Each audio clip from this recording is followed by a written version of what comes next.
cricket is a sport where 10 teams fight it out for a month and a half, 11 players each team fight it on the pitch, and at the end, the Australians always win. It's happened again in 2023. India, for all their domination, 10 wins and all that, at the end of it, it was Team Australia with a convincing victory in the World Cup final. Deserved winners at the end, if you look at it. The only two teams that they didn't beat at the beginning of the tournament, they ended up beating in the final and the semi-finals. So kind of a fitting end for Australia. I've got Moin here with me. Moin, how do you sum it up? All that talent and aggression in the Indian team and the results. Two things I'll say. First is what a waste of time. What a waste of 2 months. If it had to be Australia, just give it to them at the start. I mean, I don't know why we go through this pain every time, and then it's always Australia. I mean, well, not always, but it's like 4 out of the last 6 times. It's been the men in yellow. It's really fantastic to see them almost in the mud, two losses down, on the brink, losing initially to Sri Lanka. People forget that they were on the ropes initially for a brief period of time, and then something clicked, right? And this Australian team, unlike any of the other Australian teams, despite being so brilliant, are also very likable, right? And I'm not saying that they're likable because, as Pakistanis, they beat India. No, nothing to do with that. They're just a really, really, good team to support if you're a neutral in this game. But yeah, I mean, obviously, when you look at India, like firm favorites coming into the game, if you look at the bets, the odds, I mean, firmly in India's favor. I just think I have to say they choked, right? And you have to accept to some degree Australia's experience of knockout games proved to be the difference, as it always tends to be the case. I mean, this is vintage 1999 almost, right? It's exactly the same. If you think about it, it's exactly the same, or almost. Australia lost to Pakistan in the group stages, right? They are probably the only team that they couldn't perhaps beat before they accelerated up. And then once they accelerated up, they beat. So we beat New Zealand in the first semi. Australia beat South Africa in the second, or tied, whatever. And then in the final, you have one team that absolutely chokes, and then the other that romps home. It's almost like it's a blueprint, right? So they got the 99 treatment, and I'm not sure where to begin, except obviously commiserations to all our Indian fans watching. We know how tough it is to win all your games and then end up losing in the biggest thing and have nothing to show for it. But obviously, they did really well. I mean, on another Yeah. day, they would probably have come out victors against any other opposition. But against Australia, you just cannot ever rule them out in a knockout game. Yeah, absolutely. And as you predicted rightly, quite a lot of your predictions ended up being right. You predicted Australia to win. You had KL Rahul from India top scoring. You had Bumrah, I think, top wicket for India. So quite a few ticks in the box with your And four I also sides. remember I also predicted Shreyas Iyer would fail. I came in, I thought he's going to fail today. I mean, I you should check my bank account in case there's anything shady going on. No. But actually, like, just the way I had a feeling, right? I had a feeling that if Australia are to win, something needs to go wrong with the top three, right? Because Yeah. suddenly, and you saw it today, if we start from the beginning, right? Firstly, let's first, before we get to it, the toss, Yeah. right? The Oh toss was yeah. going to become a massive talking point. A massive talking point of Australia lost, right? Yeah. Saurav Ganguly made the opposite, made the same call, but in India's favor when he decided to field in 2003, and he was absolutely criticized till like dawn the next day because Yeah. it was a bad call. But today, I thought it was a really brave call, but it was a very good call. The reason it was good was I think there was a bit of dew, but even without that, I thought he felt that there was enough in the wicket. He trusted his bowlers. Now, it could have easily turned out so bad if Rohit Sharma stuck around, right? It could have been like the worst decision that they could have made. But he backed his bowlers, and it came to a point where actually you could see the visible difference between the pitch in the first innings and the second innings. It was almost, dare I say, similar to the India Pakistan game, right? Where it became extortionately difficult to bat after over 25. And I think, Pat Cummins, credit to him. I mean, look at the pressure with which he decided to bowl first. I'm not sure what Rohit Sharma would have done, but I wouldn't be surprised if he wanted to bat. Well, he did say at the toss that he would have batted, but maybe that was psychological. I mean, look, It at the was toss, at the toss, everyone, look, I seldom remember any matches, big matches, where we'll have a bowl first. I ended up working for the team that's actually chosen to bowl first, to be honest. But look, for the first 9.5 overs, it didn't look like the right decision anyway, the way Sharma was going, and you thought this is another 350 plus happening, and Australia will crumble. But to bring the game back from there, okay, I think India also struggled, and I mean, obviously, we'll get into the stats of one boundary in 29 overs or four boundaries since what a Sehwag show. got dismissed. I mean, that's unreal stuff. And that does come down to, some people might get offended by the word choke, but literally, if you're unable to smash, the part timers like Head and Mitchell Marsh for even more than three and over, I mean, they went for like two and a half and over in their 4 or 5 overs.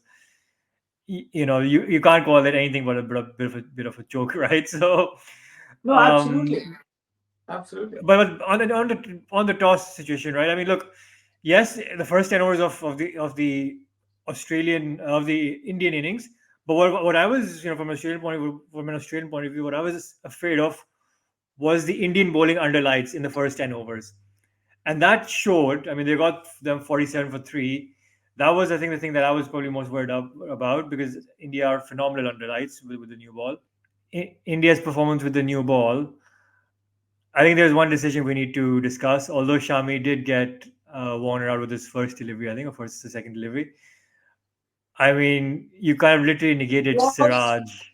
the point of bowling? Why do you play Mohammad Siraj? He is a new ball bowler, right? His effectiveness reduces by at least 60% between the new ball and the old ball. Why play him? You've got Ashwin who's sitting in the wings, right? If you really didn't want him, to bowl with the new ball, then why play him?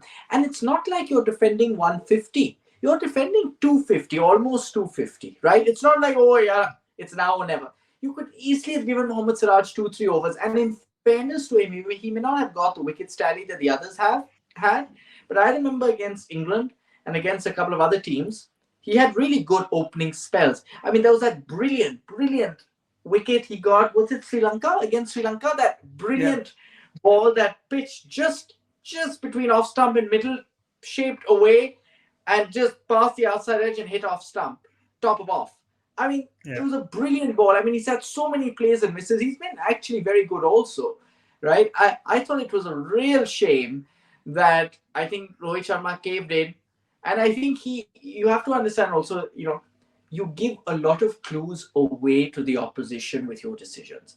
The minute you had Bumrah and Shami, Australia would have known that panic has set in, right? That, oh, they don't think they have enough, which is why they're going all guns blazing and they think it'll be too late to get Shami at first change. So let's go now, right? Even if that means diluting one of your bowlers to not nothingness, but like to a shadow of how effective he could have been, right? It could have easily been Siraj for 3 overs. If he's not succeeding, bring Shami on. Shami is so capable as a first change bowler, anyways. But I think you played your cards too soon, right? And you unfortunately ended up bowling with 4.5 bowlers because of it. And poor Ashwin, I don't know what he's ever done wrong in life. Sits in. I mean, I don't know, No, I mean, right? you couldn't. Yeah, there were some rumors that he might play, but I don't think, he's not played for nine True, games, or he played the of first game course. to, kind of rope him into a World Cup final. Unless it was a square rank turner like a day five pitch, it wouldn't have made sense.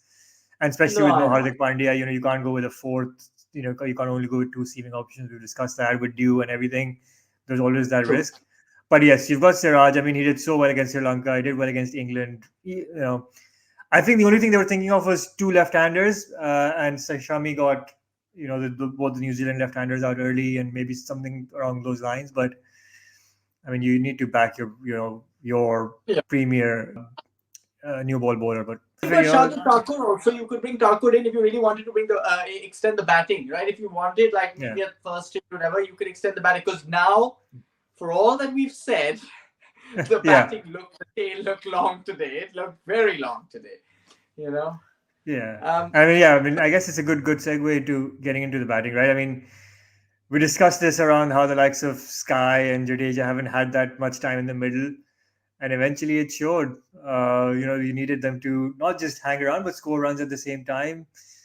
Just couldn't get going. Strike rates of under 50 for Jadeja, 60 something for Surya Kumar, and the tail, Shami and Co just couldn't hang around. I mean, they did kind of hang around to back to the 50 overs, but hardly got any runs. I mean, the last 10 overs went for 40, 45 runs. Just not the enough. thing is, and this happens quite often, right? When you have a team that's so dominant and the top order so dominant, it happened with India in 2019. Exact same thing happened where your number four, number five were barely tested, and then they were exposed in the semi. Today they were exposed in the final. Right now, I know there was an injury question. I think this was the first time in the entire tournament that they missed Hardik Pandya both with bat and ball. They definitely missed him today. There's no denying it Yeah, because he obviously brings a level of consistency to that lower order, as Pakistan have been at the receiving end of. That Sky does not yet provide them with. And for anyone who yeah, will show me stats of Jadeja's average being 55, please, for God's sake, that's because of knockouts. Okay, that's just because of yeah, knockouts. Right? Poor guy. And I feel for him. He was thrown into a big game situation where he only probably had a half experience against New Zealand and Dharamsala. But look, yeah, let's start with the beginning. Okay. I thought the start, as usual, 10 overs or 9 overs before Rohit got out, they were blazing away. But this, look, I think Rohit Sharma has been terrific. If India would have won, I'm sure Virat would have still been player of the tournament. But my player of the tournament inside would have been Rohit Sharma just because of his selflessness, the way he yeah, marshaled his troops, and the way he approached his own batting. But I've said this before and I'll say it again, cricket is never black and white, especially not in a final. You have yeah. just hit what 8 to 10 runs of the over of I think it was Maxwell's over. Maximum. You've all you've already done that, right? And you're already at 8 runs in over. And you know, come on, you're Rohit Sharma. This is Ahmedabad. This is your home conditions. You know that it's going to get tougher to bat later. So the fact that you've got your eyes set in is worth its weight in gold. You didn't have to keep going, keep going, keep going. That was an unnecessary risk, and he left too much to do for other batters because of how difficult it would end up Yeah, being to get your eye after the new ball. And I actually slightly, and I know Rohit Sharma said, look, I did my job at 47, but I think he himself will say he wanted to get to 50.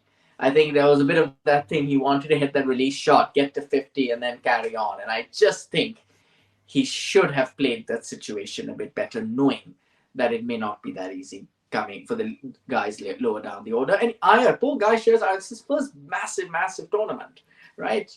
yeah, I don't blame him for failing. Yeah, I mean, law of averages, right? But there you go. So for me, there's a bit of that criticism I will give to Rohit Sharma there. However, having said that, Pat Cummins was terrific as wow, captain, right? It was brilliant. yeah, The field placement, it's as if they had studied Rohit Sharma and done a PhD on Rohit Sharma. You felt like there were 25 Australian fielders on the field, because they were yeah, stopping every single boundary because they were so well placed. And that's why Rohit Sharma, although he still was striking at 7, 8 runs and over, imagine how much worse it could have been. But yeah, that did create a bit of pressure. Not only the fielding placements, but the excellent fielding itself. You can place them as much as you want, but the people actually, like yeah. Travis Head, David Warner, brilliant. Yeah, absolutely. No, completely agree. And I think that kind of set the tone. Okay, India got off to a flying start, but I think just psychologically, even if you hit it for three or two, the fact that you don't get a boundary, it just psychologically, kind of, demotivates you, I guess. And that had an impact. I mean, also, I think partly Gill, he didn't really get off to a start. He start of the strike, played a really bad shot. I don't know what he was trying to do, swatted straight to mid on, and that Yes. didn't help. And I think that wicket is also why I think Sharma should have just thought about it, because usually the India have been 70-80 for no loss and Sharma's gotten out, and Gill and Kohli have carried on, or but 70 for one and 70 for 80 for two is a big difference, I think, especially in the context of a 50 over game. And that's when I think we should have just had a bit of a think. I've got 10 of the over. Uh, but I guess one of those things where when you're in the zone and when you've been doing something that you've been doing so well throughout the tournament, and to be honest, I mean nobody would have expected Kohli and Rahul they had a good partnership in terms of runs, but in terms of the impact and the lack of boundaries and the lack of intention, I mean we've been talking about, and this was look, Virat Kohli is the best white ball cricketer of all time, yes, of all time, but all time. you are 20 or 15 or whatever, and I've said this about Babar Azam so many times, and I'm sorry, but he's done the same thing today. 20 of 15, 3, 4 boundaries, and then 55 of 64 or 53 of 64. I mean, come on. And in those overs, you faced 4 overs of Travis Head and Mitchell Marsh and Glenn Maxwell, and you know, I um, completely agree. It felt as if they hadn't planned for being like this. It seemed as if they didn't think that this situation would ever arise, that they'd be in this situation where they'd have to rethink who, the anchor is and who the aggressor should be. It's the same point I was making in the preview, yeah, right? If you get Rohit out early and within 10 overs early enough, suddenly I wouldn't have minded Kohli playing like that if Rahul took on the aggressor's role. But yeah, he didn't either. In fact, he was even yeah, slower, right? yeah, And then and what Pat Cummins did very well was he didn't have the fifth and sixth bowler on in tandem for like 10 overs. He always had an yeah, ace bowler at one end. And so not to let the batters settle. So you don't want them to get settled and to release the pressure and shift the momentum away yeah, towards India. You didn't want that.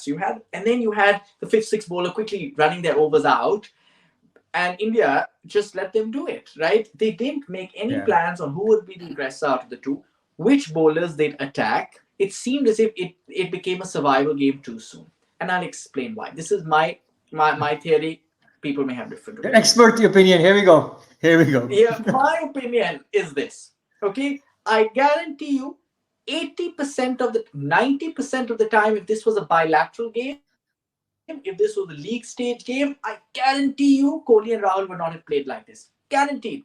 It is the pressure of the situation and the occasion, the final, that sometimes clouds your judgment. It's the same theory I have for Babar and Rizwan against India when they were like 150 for two. Very similar, striking at just around five and over.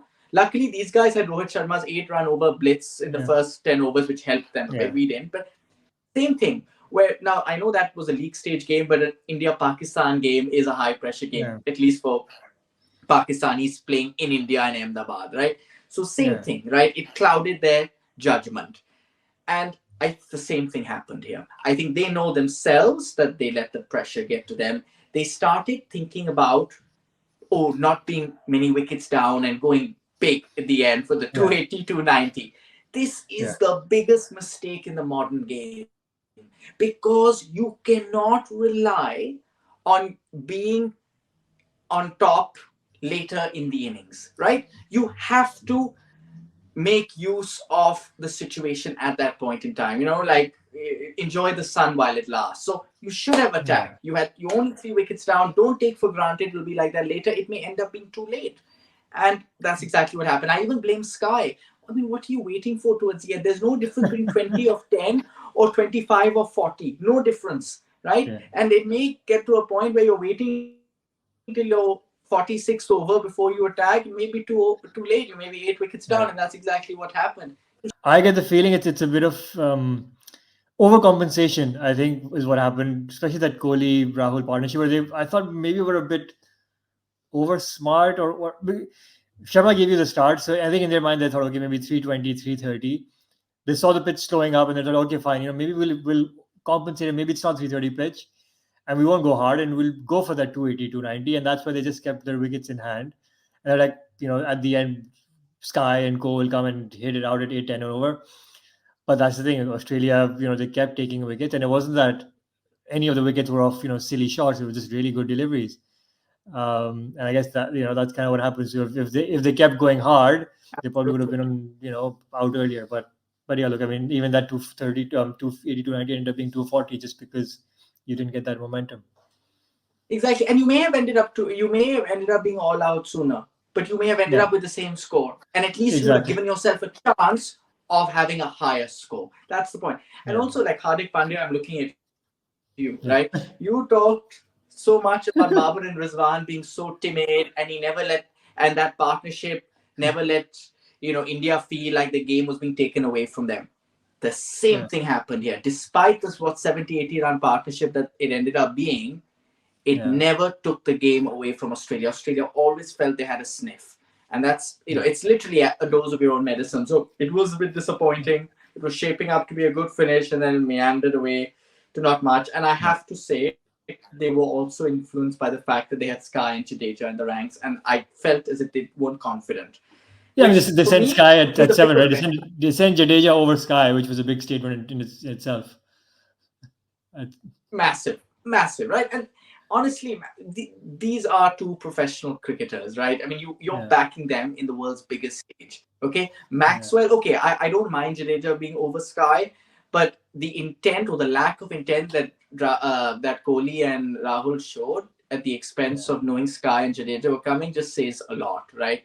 Maxwell True. isn't at number six. Maxwell is just like Sky. Yeah, one day he'll Yeah, succeed, one day he won't. I mean, that's yeah, the decision you're taking, and this is why yeah. Pandya was missed. But there Yeah. you go. Speaking of Pandya, I think the other thing, you talk about him being missed with the bat, but I think they missed him with the ball as an alternate option. And they also kind of missed his voodoo magic, which I think they could have done with, especially in He the really beginning wanted it. when Head was looking That very edgy. I think he was edging it and getting beaten off every other ball.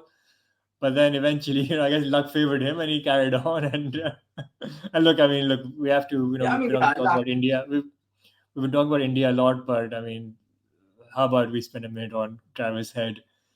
What a phenomenal innings! I mean, one of the greatest World Cup final innings in a chase. I was a bit young for Arvinda de Silva in 1996, but looking at the scorecard and the highlights, I think this is that type of innings where you're chasing a similar score, 240-ish. You lost a couple of early wickets and you've taken your team almost through um, to victory. But what a phenomenal innings! and let's talk about intent here. Okay, they were Yeah, 40 for three.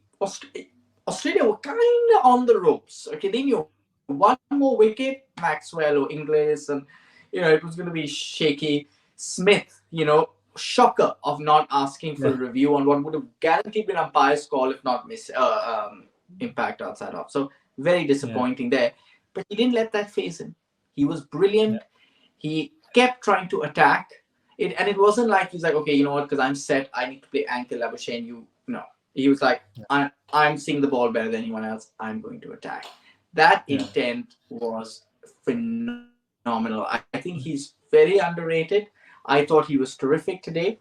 And what he Yeah. did and Australia did was they backed themselves, right? So when there is dew or even a bit of dew, what tends to happen is the ball gets starts skidding off the surface. Initially, it's a little tougher to bat for the first couple of Yeah, overs just because you're getting used to the fact that it's skidding. But once you get yeah, used to it, you realize that now every ball will be the same. It'll be almost the yeah, exact same every time, and it becomes very easy. And that's yeah. what happened, True. right? And And I I think, thought yeah, Kuldeep was he never let a bowler settle.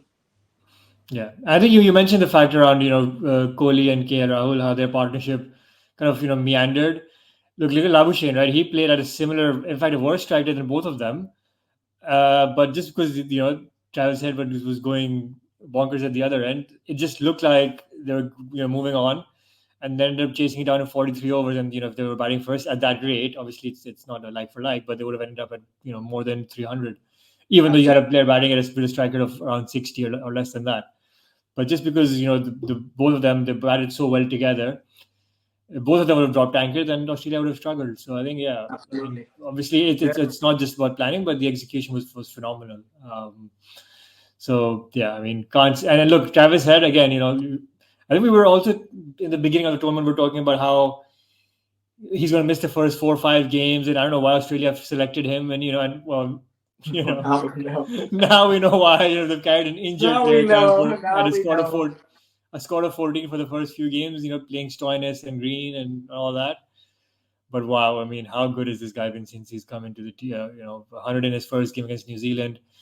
man of the match in the semi-final and the final. That is something. That is Yeah, I mean, it is terrific. But look, I also think that it just goes to show, right? Australia's domestic cricket, Australia's bilaterals, all that, yeah, it's all at the same level. So, absolutely. if he just came in as if you'd always been there, and the rest is history. Yeah. But yeah, I mean, I thought, look, Australia deserve winners. I think the one question is, and I'll ask you, could Sharma have done anything different? Could Rohit Sharma have used his bowlers a bit differently? That's the question on probably on most Indians' mind, and it's a tough Yeah, one. I think no, I think apart from the opening burst, I don't think there's much more he could have done because you have five bowlers and you're limited by options. I just feel if we would have opened Siraj, you may have probably not gotten the early wickets, but Bumrah still got a couple. But it's the middle overs, I think, where once Australia had a good once they made their way back into the game, they were 100 or something for 3 in 20 overs. That's the phase where I think the game really got away from India, where Head and Lavishan just batted through, and there was just hardly any threat. Absolutely. And I think that's the only thing. I mean, otherwise, there's not much you can do when the Australians are in their zone. So, as many a team have found out over the years. Well, I mean, there's only one team that knows it better than anyone else, and that's you know. Um, Look, I think that sort of sums it up. For all Yeah, Indians who are heartbroken, um, we feel your pain. We've been at the receiving end of Australia. I had a comment on one of our videos around which pain was greater. Was it Matthew Hussey in 2010, Mike, or I see. sorry, Mike Hussey or Matthew Hussey? Mike Hussey in 2010 or Matthew Wade in 2021? I'll give you my. I want to know what you think. I'll tell you my 2 cents. Now, obviously, it's tempting. Forget the fact that Matthew Wade is a little more recent, so the wound is still fresh. It's No, fresher for than me, it's 2010. very easy. For me, it's Yeah, very I know easy. for I you know it's easy, you. but for me it's 2021. I think the gravity of the heist, the what Hussey achieved is far superior to Wade. I mean, Yeah, what he did was unbelievable. So it was a much bigger shock, yeah, much more, and a much bigger accomplishment for yeah, Australia given the situation.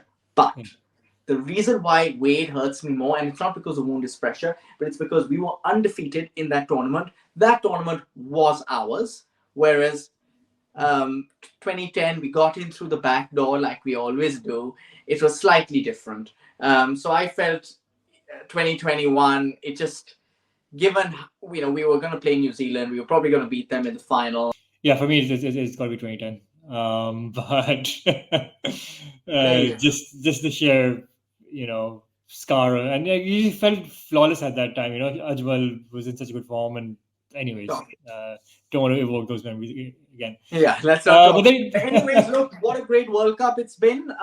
We will have another video where we go through the World Cup, our recap, our team of the tournament, how our original team of the tournament compared. But until then, congratulations to Australia.